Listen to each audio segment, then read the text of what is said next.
और ब्रह्मा जी को बुला करके कहा तुम सभी देवताओं को समझा दो, ये सभी जाकर के ब्रजमंडल में अवतार लें। मैं अति शीघ्र मथुरा में आने वाला हूँ, उस दुष्ट अताताई कंस को मार करके और धर्म की ध्वजा को लहरा देता। और जिस समय ये ब्रह्मा जी ने सुना, ब्रह्मा जी भगवान विष्णु के पास से आते हैं और सभी देवी देवताओं से आप सभी जाकर के ब्रज में अवतार लो, प्रभु अति शीघ्र मथुरा में आने वाले हैं और उस कंस को मार करके धर्म की ध्वजा को लहरा देना। इतना सुनते ही पृथ्वी अपने रूप में समावेश हो गई और इधर जो भी देवी देवता हैं वो सब जाकर के ब्रज में अवतार लेते हैं। जो ग्वालवाल है वो कोई साधारण नहीं है, वो देवता हैं। जो गोपियां हैं वो भी कोई साधारण नहीं है। अरे ब्रज के तो वृक्ष भी साधारण नहीं है, उनमें भी कोई ऋषि मुनि छुपा है। और आज देवी देवताओं ने, ऋषि मुनियों ने ब्रज को चारों तरफ से घेर लिया। सब पहले से पहले पहुंच गए किसी ना किसी रूप में। और इधर धीरे धीरे समय निकलता गया। कंस की एक चचेरी बहन थी जिसका नाम था देवकी, और कंस अपनी इस चचेरी बहन देवकी को बहुत प्यार करता था। और देवकी जिसमें विवाह की योग हुई तो इसने विचार किया कि अपनी बहन देवकी का विवाह कहाँ किया जाए। ये जिस राजकुमार पर नजर डालता है वो इसकी नजर में टिकता नहीं। जब जब इसकी नजर पड़ती है तो सूरसेन के पुत्र वसुदेव पर ही पड़ती है।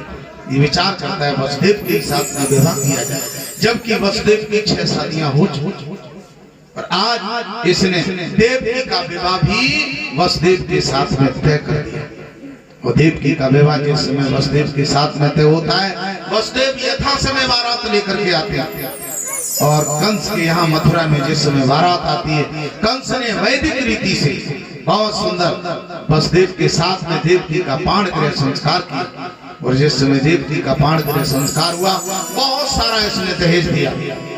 और दहेज देने के बाद जिस समय ये आज देवकी को विदाई का नंबर आता है, कंस अपनी बहन देवकी को विदा करने के लिए चलता है, तो इसने अपना स्वयं निजी रथ तैयार किया।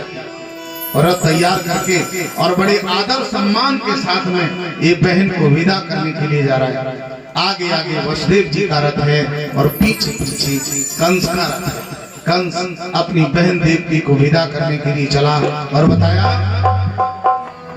कि रथ में देवकी जा रही थी और पीछे से एक रिसाला।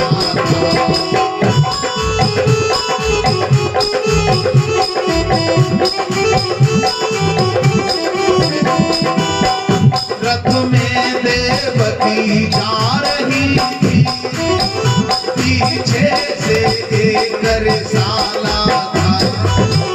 रथ के पीछे वह कंसराज वसुदेव कुंवर का साला था।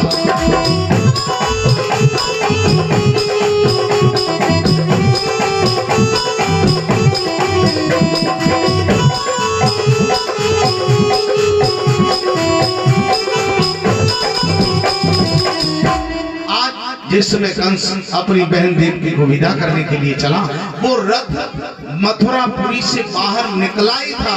एकदम से आकाशवाणी होती है, आकाश से आवाज आती है, कंसराज सावधान। ये आवाज कहां से आई? और कहा जिस बहन देवकी को इतने आनंद के साथ में विदा करने के लिए जा रहे हो, इसी के द्वारा 8वां बालक तेरा काल बनेगा। उसके द्वारा मारा जाएगा। और जैसे ही कंस ने इस बात को सुना, घबरा गया। इसने विचार किया इस बहन के द्वारा 8वां बालक मेरा काल बनेगा, वो मुझे मारेगा। इसने विचार किया तो क्या करना चाहिए।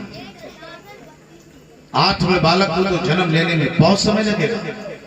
इसने विचार किया, मन में सोचा क्यों ना इस बहन का ही जीवन समाप्त कर दिया जाए, न रहेगा बांस न बजेगी बांसुरी। और इसने एकदम से रथ से छलांग लगाई और वसुदेव जी के रथ को रोक लिया। वसुदेव के रथ को रोका और एकदम से देवकी के केस पकड़ करके रथ से बाहर खींच लिया। अमला के केस हाथ में थे, ऊपर बरसे कठिन दुधारी थी, अथवा भाई के हाथों से मर रही बहन बेचारी।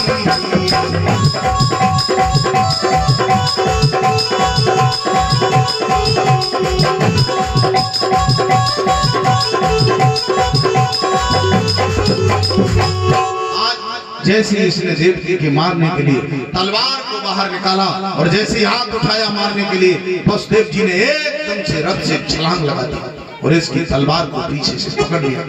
वसुदेव जी कहने लगे, शिलाग्ने तुम क्षत्रिय हो, एक अबला पर हाथ उठाना ये आपको शोभा नहीं देता। कंस कहने लगा, वसुदेव जी क्या तुमने आकाशवाणी को नहीं सुना? वसुदेव जी ने कहा, हाँ मैंने आकाशवाणी को सुना है। वसुदेव जी अनेकों प्रकार से समझाते हैं, कंस एक बात मानने को तैयार नहीं। वसुदेव जी बड़ी सुंदर बात कहते हैं और क्या बोले, देवकी देवकी देवकी देवकी है ये वसुदेव की, कंस अपनी न मारो बहन देवकी, कंस अपनी न मारो बहन देवकी।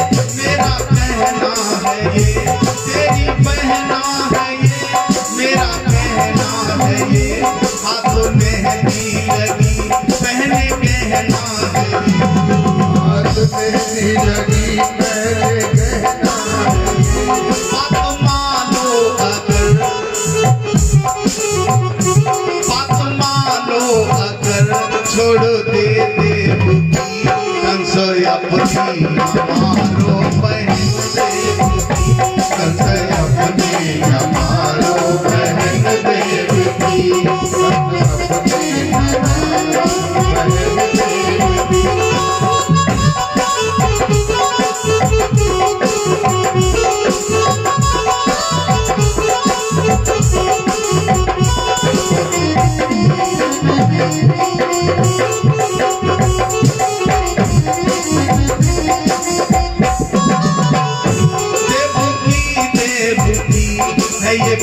देवकी कंस अपनी न मारो बहन देवकी, कंस अपनी न मारो बहन देवकी, कंस अपनी न मारो बहन देवकी।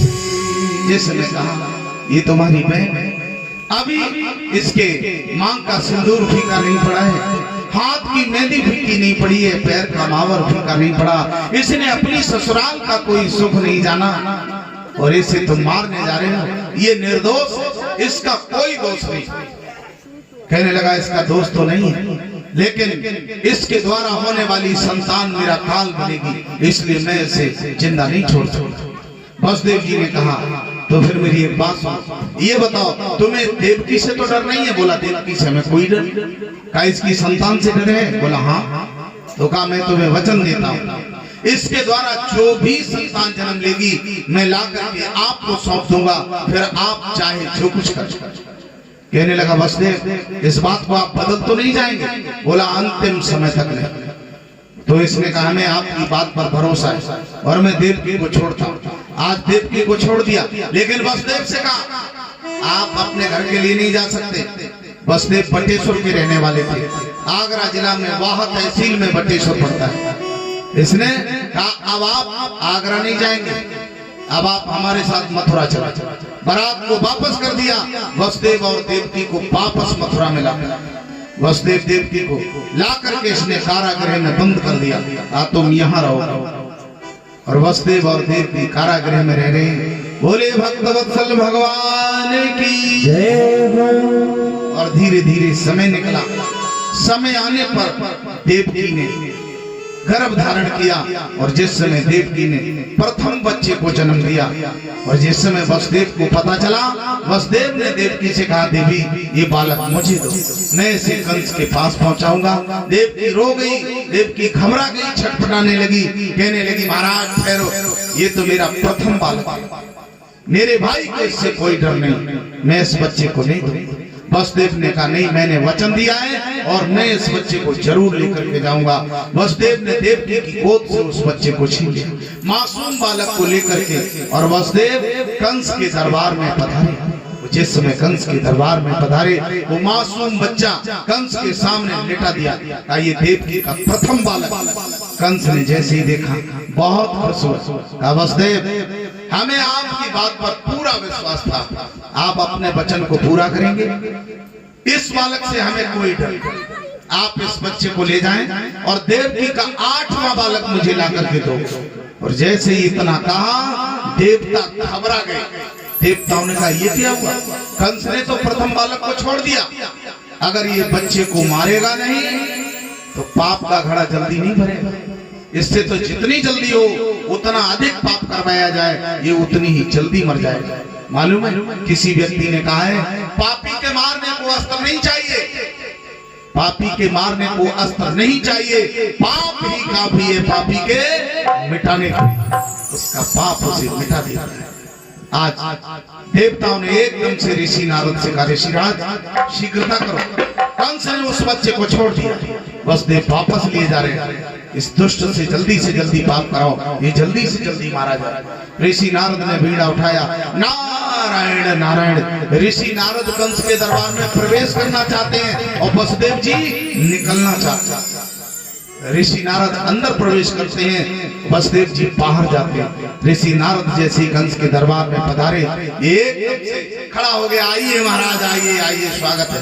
ऋषि नारद ने कहा, आज बड़े प्रसन्न नजर आ रहे हो। कहने लगा, बैठो तो महाराज, उसी प्रसन्नता की खुशखबरी आपको बताएंगे। नारद ने कहा, ये सब बातें बाद में करना, ये बताओ अभी दरबार से निकल कर कौन गया? अरे कहा, महाराज वही तो बताएंगे। कहा, बोलो कौन गया? कहा, आपको नहीं मालूम है, हमारी बहन देवकी ने प्रथम बालक को जन्म दिया, वसुदेव लेकर आए, लेकिन हमें उस बच्चे से कोई डर नहीं था, हमने उस बच्चे को वापस कर दिया। ऋषि नारद कहने लगे, नारायण नारायण नारायण, बच्चे को वापस कर दिया? बोले हाँ। नारायण नारायण। आज बताने के तरीके तो, कोई कहता है ऋषि नारद ने जमीन पर लकीरें खींची, कोई कहता फूल की पंखुड़ी ली और कहा एक तरफ से गिनना शुरू करो, 1 2 3 4 5 6 7 8, और कहा 8वीं को 1 मान कर इधर से गिनना, तो 1 2 3 4 5 6 7 8, जो पहली थी वो 8वीं हो जाती है, जो 8वीं वो पहली हो जाती है। ऋषि नारद ने कहा कहीं से गिनती शुरू कर दो। कंस कहने लगा, ऋषिराज इसका मतलब? ऋषि नारद ने कहा, नारायण नारायण, मैं ये कुछ नहीं जानता, क्योंकि क्यों पाप कमाए स्वयं बोलकर। कहा, मैं ये कुछ नहीं जानता। ऋषि नारद तो चल दिए। कंस समझ गया, देवकी का हर बालक पहला और हर बालक 8वां हो सकता है, जहां से गिनती प्रारंभ कर दो। इसने कहा सिपाहियों से, वसुदेव को रोको, और तब तक तो वसुदेव कारागृह में पहुंच चुके थे। कंस एकदम से कारागृह में गया और देवकी से कहा, बहन ये बालक मुझे दो। देवकी रो पड़ी, कहने लगी, भैया ये तो वही बालक है जिसे अभी आपने वापस किया था। बोलो कुछ नहीं, ये बालक मुझे चाहिए। देवकी बच्चे को नहीं दे रही है। कंस ने एकदम से बच्चे के पैर पकड़ करके और देवकी की गोद से खींच लिया और उस बालक के पैर पकड़ करके वसुदेव और देवकी के सामने चट्टान पर पटक करके उस बच्चे का प्राणांत कर दिया। बालक वसुदेव और देवकी के सामने मारा गया। देवकी रोती और छटपटाती रह जाती है। बोले भक्तवत्सल भगवान की जय। और क्या हुआ? कंस ने एक तो बालक नहीं, देवकी के 6 बच्चे मारे। जिस बच्चे को देवकी समय आने पर जन्म देती है, कंस मारता चला जा रहा है और साथ में गर्भ से शेष अवतार बलराम जी आ रहे हैं। प्रभु ने सोचा बलराम जी जाएंगे तो उत्पात होगा जरूर, इसलिए योग माया के द्वारा उस गर्भ को खींच करके रोहिणी के गर्भ में स्थापित कर दिया। और देवकी को ऐसा लगा कि मेरा 7वां गर्भ खंडित हो गया। कंस के पास सूचना भेज दी कि देवकी का 7वां गर्भ खंडित हो गया। कंस बहुत खुश होता है, कहने लगा, वाह, मैं किसी बच्चे को जिंदा छोड़ता ही नहीं, मेरे डर की वजह से 7वां बालक जन्म लेना ही नहीं चाहता। वो सुते मर गया, तो 8वां क्या जन्म लेगा? वो जन्म लेगा ही नहीं। और धीरे धीरे समय आया, देवकी ने 8वां गर्भ धारण किया, और जिस समय 8वां गर्भ धारण किया, जेल का नजारा बदल गया। और आज इधर क्या होता है कि 8वें गर्भ की बारी थी, कंस के यहाँ तैयारी।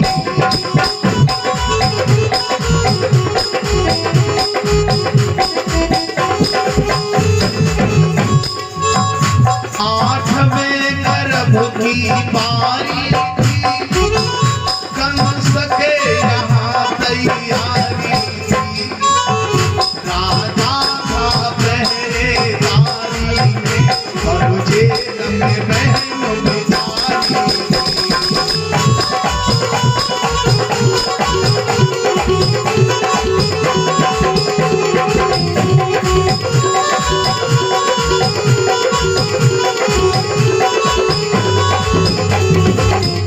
इधर 8वें गर्भ की बारी, और जैसे कंस को पता चला कि देवकी ने 8वां गर्भ धारण किया है, इसने पूरी तैयारी कर दी।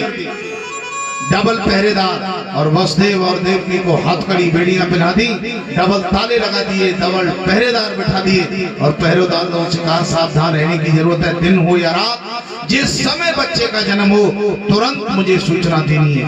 और समय समय पर जांच करके स्वयं भी जेल की निगरानी करता है।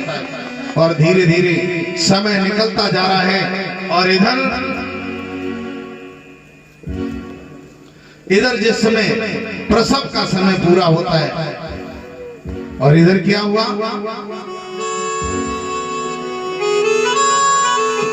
देवकी का जिस समय प्रसव का समय पूरा होता है, और आज देवता इंतजार में प्रभु का प्राकट्य कब हो। और इधर क्या हुआ, बड़ा विचित्र समय, क्या कि वो भादों का महीना है, कि थी अर्धन साघन घोर घटा, और भूतों की तन कर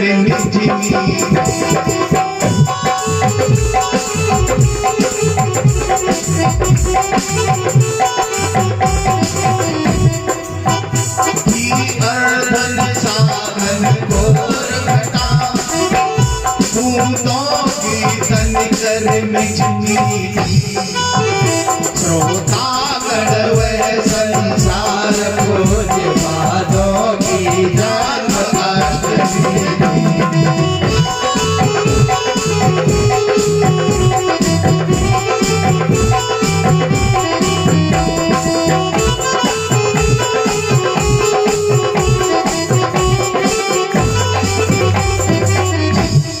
वो भादों का महीना, अर्धरात्रि का समय, रिमझिम पानी बरस रहा है, बादल गरज रहे हैं, बिजलियां चमक रही हैं, और आधी रात का समय। और हुआ क्या कि फाटक के पहरे बालों पर, और बेहोशी छाती जाती।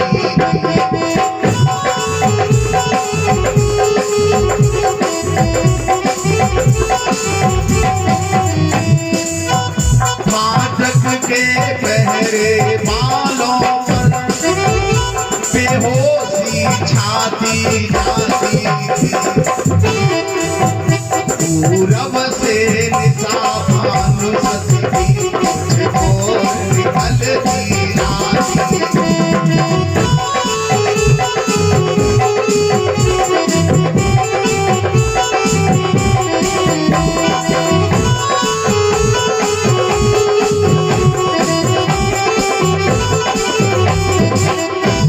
बताया अर्धरात्रि का समय है, चंद्रमा उगना चाहता है, अभी उगा नहीं है।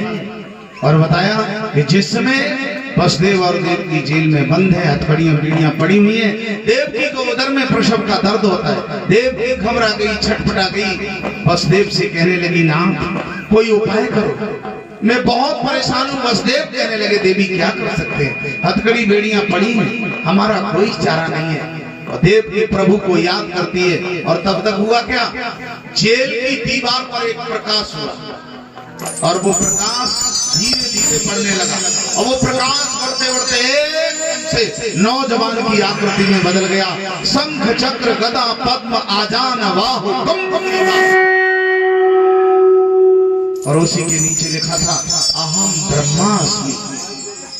और जिसमें वसुदेव और देवकी ने देखा, हाथ जोड़ लिए, मन में सोचने लगे प्रभु मैं आपके पास तक आ जाऊं, मैं आपका चरण स्पर्श कर लूं।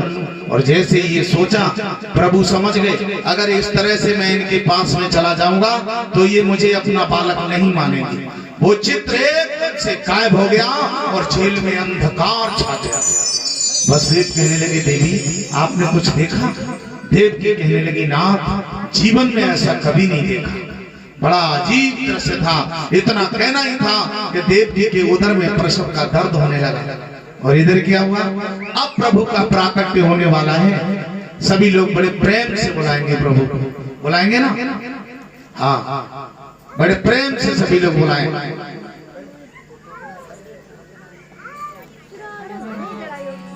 और क्या हुआ? सभी लोग बुलाएंगे अरे आई जाओ लाला बसुरिया वाले, आई जाओ मोहन मुरलिया वाले।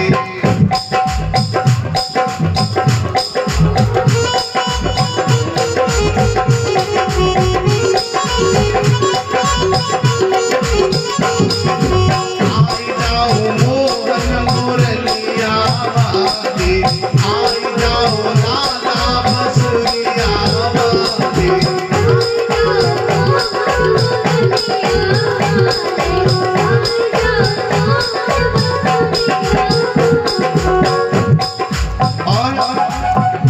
पूरी मटुकिया में दहिया जमायो, पूरी मटुकिया में दहिया जमायो। खाई जाओ लाला बसुरिया वाले, आए जाओ मोहन मुरलिया वाले, आए जाओ लाला बसुरिया वाले, आए जाओ मोहन मुरलिया वाले, आए जाओ मोहन मुरलिया वाले। कदम की डाल पे झूला डालो, कदम की डाल पे झूला डालो, झूल जाओ लाला बसुरिया वाले, आए जाओ मोहन मुरलिया वाले, आए जाओ मोहन मुरलिया वाले, आए जाओ लाला बसुरिया वाले, आए जाओ। अरे भगवान बोल, जब प्रभु को बुलाओगे नहीं तो कैसे आएंगे? अच्छा आ जाएंगे? बिना बुलाए कोई तुम्हारे दावत में निमंत्रण में नहीं आता है। और भगवान कैसे आएंगे? इसलिए सभी लोग भाई बड़े प्रेम से बुलाओ। अब सही कीर्तन गप्पा होता जी आएगा तो सही कीर्तन नहीं गाए और झूठे गीत गाने को दे दो तो गांव की गलियां गूंजे। अभी देखो नवरात्रि निकल के गई पीछे, कितने झूठे गीत गाए। अभी आगे आ रही जब कितने झूठे गीत गाए। जब देवी मैया के मंदिर में जाएं तो कि कैसे गीत गाएं? सोने को गड़ुआ गंगा जल पानी। देवी को पागल समझ रही है? सही बताना तुम्हारा सोने का गड़ुआ है क्या है? स्टील की लुटिया और इसी हैंडपंप को पानी है? बिल्कुल झूठे झूठे, उन्हें बड़े प्रेम से गाएं। अच्छा अब की बार बोलो एक लाइन का कीर्तन और बड़े प्रेम से बोले सभी लोग। सभी लोग बड़े प्रेम से बोलेंगे आओ श्याम जी कन्हैया नंद लाल जी, मेरे प्राणों से प्यारे गोपाल जी। आओ श्याम जी कन्हैया नंद लाल जी, मेरे प्राणों से प्यारे गोपाल जी। आओ श्याम जी कन्हैया नंद लाल जी, मेरे प्राणों से प्यारे गोपाल जी। श्याम जी कन्हैया नंद लाल जी, मेरे प्राणों से प्यारे गोपाल जी। तुम बिना मोहे चैन परेना, तुम बिना मोहे चैन परेना। लड़ गए मेरे तेरे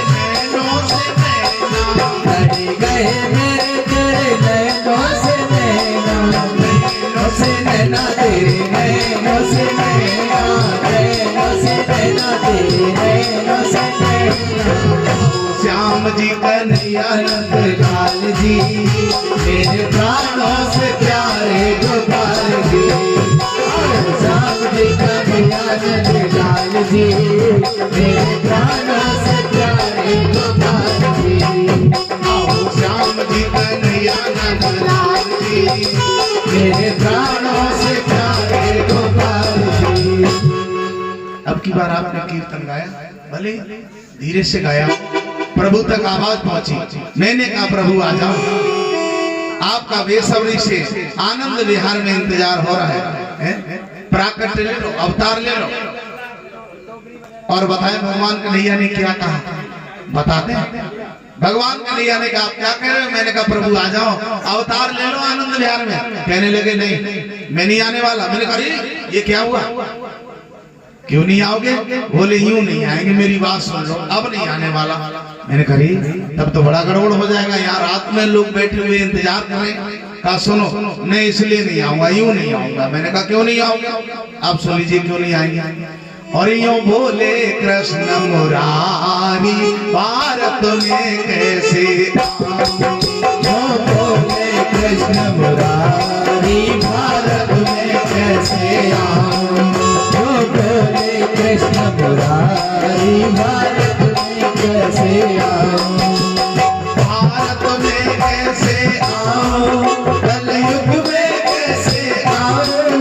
यूं बोले कृष्ण मुरारी भारत में कैसे आऊं। यूं बोले कृष्ण मुरारी भारत में कैसे आऊं। और क्या कहा भगवान कन्हैया ने? मुझको चाहिए माखन मिश्री दूध दही का खाना। मुझको चाहिए माखन मिश्री दूध दही का खाना। अच्छा बोलो भगवान कन्हैया ने क्या खाया? माखन मिश्री, माखन मिश्री खाई, दूध दही खाया। और वही कह रहे, वो क्या कह रहे हैं? मुझको चाहिए माखन मिश्री दूध दही का खाना।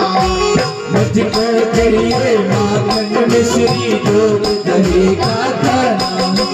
और तुम क्या दोगे? मांस मछली मंडे पड़े जवान। ये कैसी बीमारी भारत में कैसे आऊं।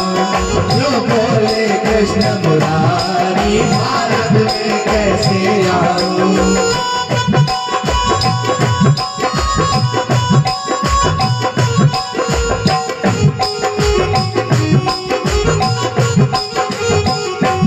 भगवान कन्हैया ने क्या कहा? मुझको चाहिए मक्खन मिश्री दूध दही का खाना।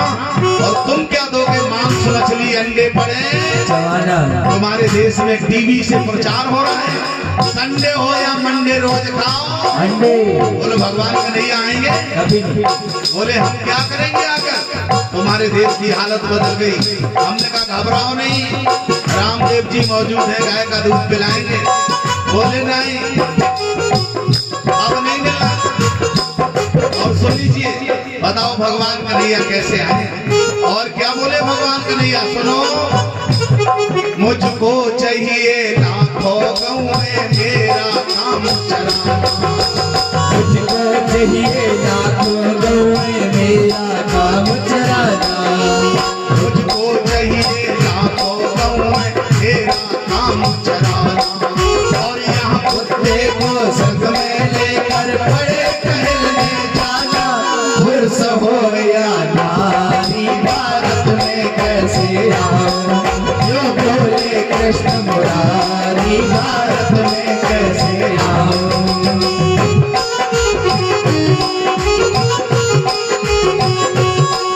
जो बोले कृष्ण मुरारी भारत में कैसे आऊं। भगवान कन्हैया ने कहा मैं आकर के क्या करूं? तुम्हारे देश में तो टीवी से प्रचार हो रहा है, संडे हो या मंडे रोज खाओ। बोलो बोलो प्रचार हो रहा है। बताओ भगवान कन्हैया, कभी भगवान कन्हैया ने अंडे खाए, मछलियां खाई, क्या खाया? मक्खन मिश्री खाई। अब कितने लोग मक्खन मिश्री खिलाएंगे? है? बताओ कैसे आए भगवान का नैया? आने को तैयार नहीं है। याद रखना, जो लोग अंडे खाते हैं वो कान खोल करके सुन लेना, अंडे के अंदर कोई विटामिन नहीं होती है। अगर अंडे के अंदर विटामिन हो तो प्रैक्टिकल करो। एक व्यक्ति को 1 महीने तक रोटी दाल खिलाओ और कुछ मत दो, शरीर हृष्ट पुष्ट होता चला जाएगा। और एक व्यक्ति को 1 महीने केवल और केवल अंडे खिलाओ तो 1 ही महीना में पीलिया का मरीज होकर के गोविंदाय नमो नमः मर जाएगा। बोलो बोलो, बात सही है? नहीं तो प्रैक्टिकल करके देखो। लेकिन क्या करें, आज का नौजवान अंडे से विटामिन सुन रहा है, अंडा खा करके पहलवान बनेगा। समझ लीजिए ये मामला गड़बड़ है, ऐसा बढ़िया नहीं है। आपको मालूम है हम शुद्ध शाकाहारी हैं। आपने देखा होगा आज देश में जितने भी जीव जंतु मनुष्य आदि हैं, बोलो सबसे ज्यादा ताकत किसके अंदर होती है? मालूम है किसके अंदर? नहीं मालूम। सबसे ज्यादा ताकत घोड़े के अंदर होती है। जितनी भी मशीनरी बनी है हॉर्स पावर में उसकी ताकत नापी गई, 10 horse power, 20 horse power, elephant power नहीं, हॉर्स पावर। घोड़े के अंदर बहुत ताकत होती है। ये बताओ घोड़ा के अंडे खाता है? क्या खाता है?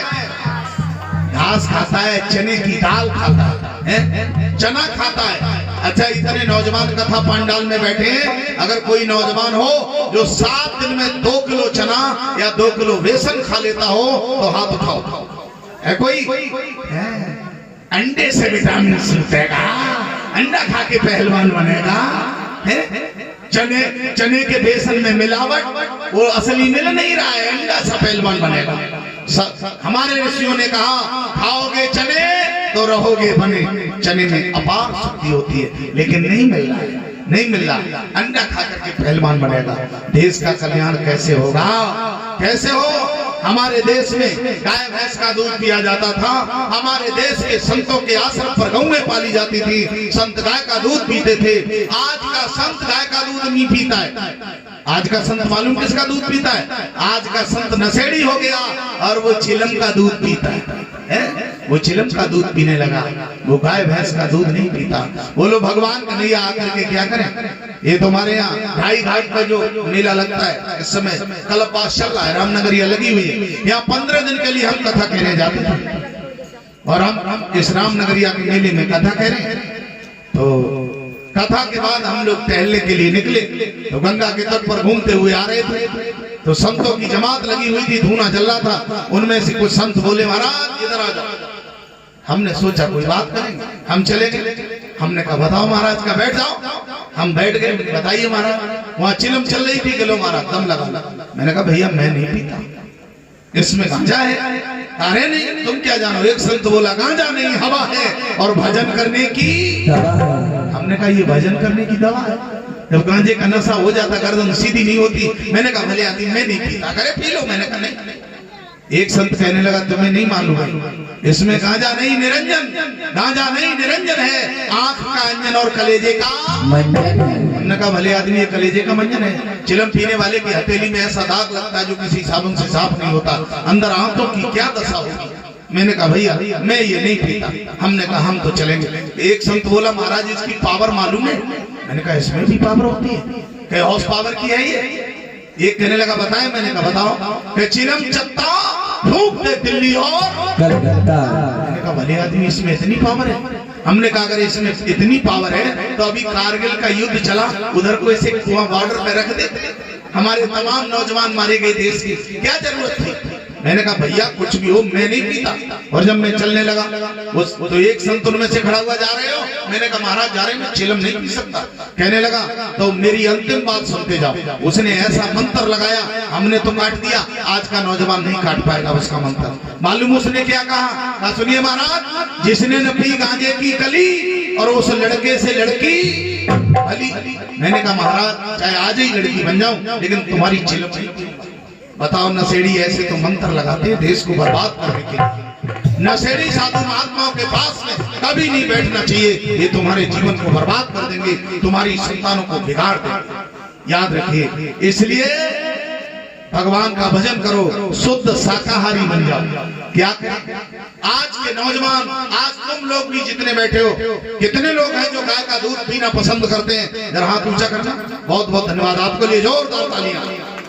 हमने देखा बहुत जगह लोग गाय का दूध पसंद नहीं करते, वो भैंस का दूध पीना चाहते हैं। इतने लोग कथा पंडाल में बैठे, आपको मालूम है गाय का दूध पीला क्यों होता है?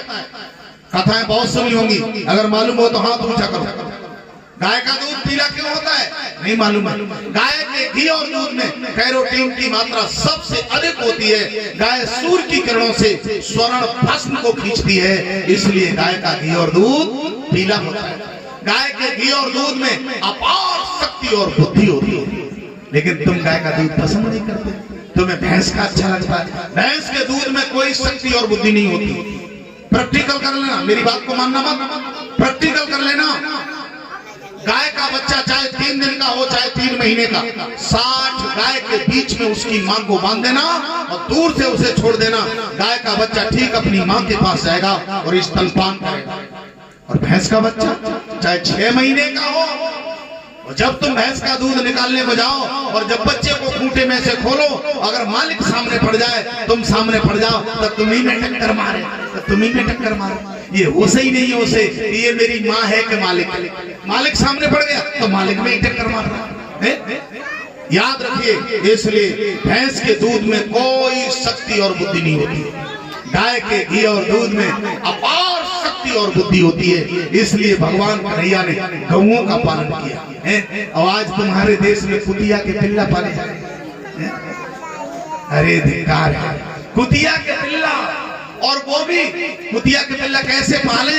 घर में कुतिया के पिल्ला पले और दरवाजे पर क्या लिखा? कुत्तों से सावधान। इसका मतलब इस घर में सब कुत्ते ही हैं क्या? बहुवचन लिखा हुआ, कुत्तों से सावधान। क्या देश का हाल है? अरे पालनी है तो गाय भैंस पालो। गौएं कचरा खा रही है और कुत्ते एसी में पाले जा रहे हैं। जो अपनी रक्षा नहीं कर पाएगा, कान खोलकर सुन लीजिए, जो अपनी रक्षा स्वयं नहीं कर पाएगा वो तुम्हारी रक्षा क्या करेगा? बोलो बोलो। कुत्ता अपनी रक्षा कर लेता है? नहीं कर पाता।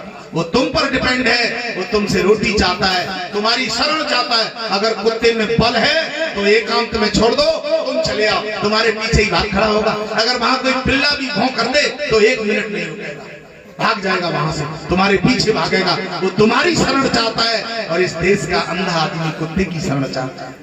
कैसे कल्याण होगा? जब भगवान कृष्ण ने गौओं का पालन किया, वहां कुतिया के पिल्ला पाले जा रहे हैं, कल्याण नहीं हो सकता। इसलिए याद रखिए, गौओं का पालन करो, तब तुम्हारे जीवन का कल्याण होगा। गाय के घी में अपार शक्ति और बुद्धि होती है। जो गाय के ऊपर सुबह उठ करके हाथ फेरता है, उसे कभी हार्ट का रोग नहीं हो सकता, बीपी हाई रोग नहीं हो सकता। लेकिन कान खोलकर सुन लो, मैं देसी गाय की बात करता हूँ। कोई जर्सी गाय से जोड़ ले तो कभी नहीं। जर्सी गाय मेरे देश का पशु नहीं है, ये अमेरिका का पशु है। जर्सी गाय का दूध कभी नहीं पीना चाहिए। अब तो अमेरिका के वैज्ञानिकों ने शोध करके रिसर्च कर दिया, जो जर्सी गाय का दूध पिएगा उसे 40% कैंसर बनने का डर है। जर्सी गाय, इसलिए जर्सी गाय का दूध नहीं पीना चाहिए। ये नस्ल सुअर के द्वारा तैयार की गई है, इसका दूध बढ़िया नहीं। याद रखिए, देसी गाय की चर्चा करता हूँ। देसी गाय में अपार शक्ति और बुद्धि होती है। 2 बातें कीमती बता करके कथा आगे बढ़ा दूंगा। आपने देखा होगा, आकाशीय बिजली सबके ऊपर गिरती है, जीव जंतु पशु पक्षी कीट पतंगे सब पर गिरती है, लेकिन देसी गाय के ऊपर कभी भी आकाशीय बिजली गिर नहीं सकती। बजाओ ताली। देसी गाय पर कभी आकाशीय बिजली नहीं गिर सकती। अगर तुम्हें डर है कि मेरे ऊपर आकाशीय बिजली गिर जाएगी, तुम देसी गाय के पास खड़े हो जाओ, उसकी औकात नहीं जो तुम्हारे ऊपर गिर जाए। आएगी तो, लेकिन वापस चली जाएगी। परमात्मा ने देसी गाय को ऐसी शक्ति दी है, अगर किसी ने देसी गाय के ऊपर बिजली गिरती देखी हो तो बताओ, कहीं नहीं गिर सकती, कभी नहीं गिरी। और एक बहुत कीमती बात, हमारे देश में चेचक का रोग चलता था, उसे विदा कर दिया डॉक्टर लोगों ने, लेकिन फिर आ गया चेचक निकलना प्रारंभ, लोगों को निकलता है। लेकिन हम आपको एक दवा ऐसी बता दें जो जिंदगी में मरते दम मर जाओ, कभी चेचक और चर्म रोग हो ही नहीं सकता। वो कैसे? जब तुम्हारे घर में कोई बच्चा जन्म लेने वाला है, पहले ही पता चल जाता है। आज बच्चे का जन्म होगा या कल होगा, तो आप कहीं से देसी गाय की पेशाब ले आओ, लगभग 250 ग्राम इकट्ठी कर लो, बड़ी आसानी से मिल जाएगी। और 250 ग्राम पेशाब इकट्ठी कर लो। जब बच्चे का जन्म हो तो करना क्या है, सबसे पहले दाई बच्चे को नहलवाती है। तो पानी से मत नहलवाने दो, और वो गाय की पेशाब से बच्चे को नहलवा दो। बच्चा चाहे 100 वर्ष जिए, चाहे 200 वर्ष जिए, कभी चर्म रोग नहीं हो सकता और कभी चेचक नहीं निकल सकता। कितनी सुंदर बात। ऐसी गौएं काटी जा रही हैं और कुतिया के पिल्ला पाले जा रहे हैं। बोलो देश का कल्याण होगा, भगवान कन्हैया आएंगे। इसलिए याद रखना, कुतिया की पिल्ला मत पालो। हम ये नहीं कहते तुम पिल्ला मत पालो, लेकिन गाय दरवाजे पर जरूर होनी चाहिए। गाय के अंदर